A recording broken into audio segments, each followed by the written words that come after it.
All right. Okay. So it's summer. Yes, it is. I reckon, it's one of those seasons where there's lots of stuff happening, you've got lots of people peopling, you're trying to walk through town, and you've got lots of people in your way, you've got people wanting to do stuff. I feel like you're feeling bothered. stressed, Andy. It's funny you should say that. Yeah. I do happen to have a few things on this one. Okay. But also, yeah, I think it's a good chance to talk about stress and gaming. Yeah. And probably from more of a viewpoint of why do we say that gaming is good for stress? Yeah. Rather than just games are good for stress. Yeah. Because that will always differ from person to person. Yeah. So, why does video games help stress? Let's talk about it. Okay. I'm going to say 3 reasons. I may have made up that number. Yeah. Reason number 1. Right. Enjoyment. Yes. People enjoy it. Really? Let people enjoy things. People enjoy gaming? What? Outrageous. Play the games That wouldn't be the whole base of the podcast. Exactly. I thought, let's just get that out of the way. Yeah. 2, dopamine circuitry. Oh, that's a fancy word. Right. I might have a few notes for this one. Okay. So please forgive if you're watching on YouTube if I have my head down on my laptop every now and then. So, dopamine is that thing in your head that kind of says, I'm enjoying this. This is good. I like this. Yeah. When you play a video game and you enjoy it, the dopamine's released. And what you're doing kind of gives you pleasure, and it gives you that happy feeling. Obviously important to bear in mind that some video games kind of know how to capitalize on this. Yeah. A little bit like Netflix. Yeah. A little bit like how Netflix gives you an exciting bit of a start of the episode, 15 minutes of not much happening, and then a massive cliffhanger right at the end. Yeah. It's there to get you hooked. So, video game producers also know about this as well. And you can see that kind of in more open world video games. It's like they have studied it, aren't they? I know, right? Yeah. Number 3, the Triumph circuit. Okay. Now, this is new to me looking into this. Okay. Again, fancy words. Again, I mean, I love the name, Triumph Circuit. Now, apparently, I'm going to read this bit. Apparently, there's a pattern in our brain called the Triumph Circuit. Right.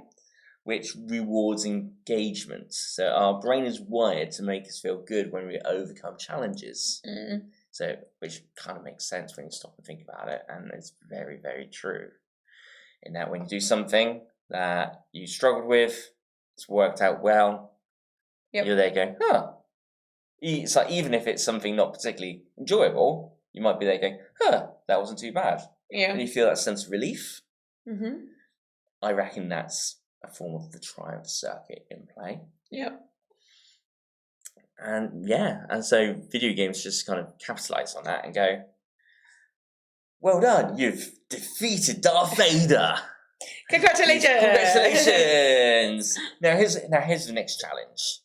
And you've defeated the big boss. So you must be able to do it again. So you must be able to do it again. Yeah. And you feel good because you've overcome that challenge. Yeah. Fantastic. Congratulations.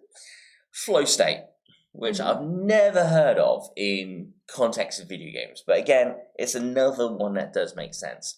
Normally when I hear about flow state, it's in context of kind of doing something more creative, very much creative work you kind of get yourself lost in a little bit. Could be, painting the shed again.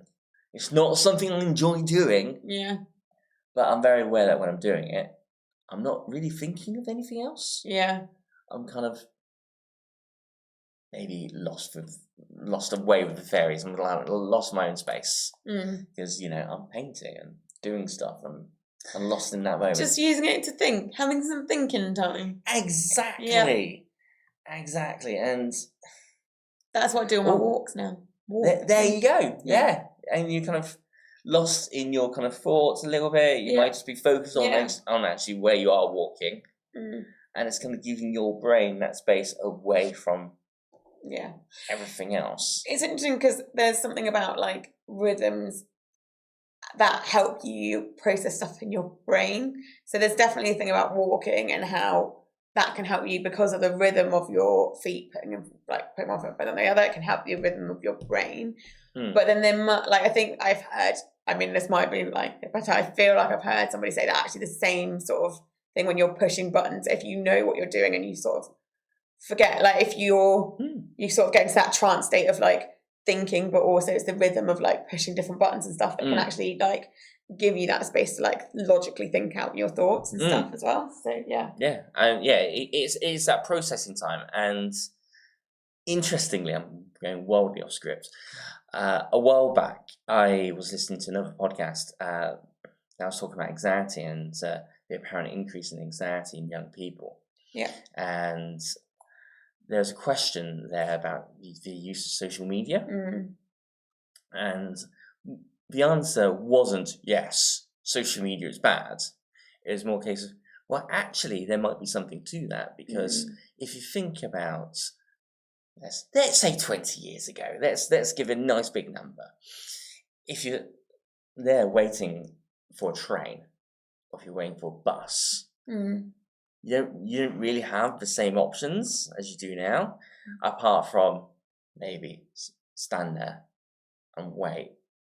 And during those times, you were kind of forcing your brain to have a bit of headspace, that little bit of time to kind of mull over your day, contemplate your day, process your day. Yeah. And we don't have that anymore. And so I wonder if gaming kind of can bring you back to that space. Yeah. Exactly. Yeah, absolutely. Exactly. I'm not going to talk about. I've mentioned it now. Slightly controversial. Last one. Instant gratification. Okay. You know, I say controversial because whenever people hear people talk about instant gratification, it's always in context of it being bad. Yeah.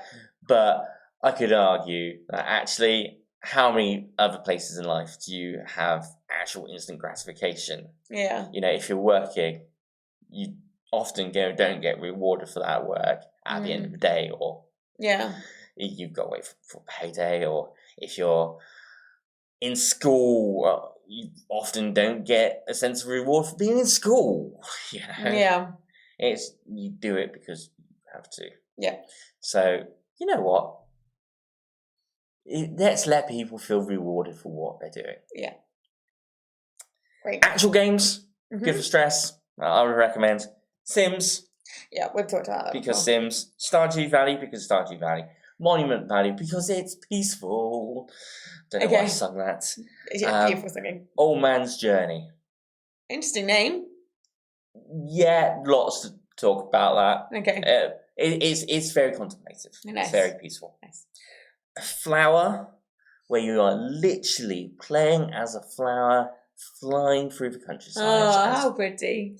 And Tetris Effect. Okay. Which is a little bit like Tetris. It is Tetris, but it has this kind of slight meditative vibe to it. Fun. Until it goes wrong and you lose.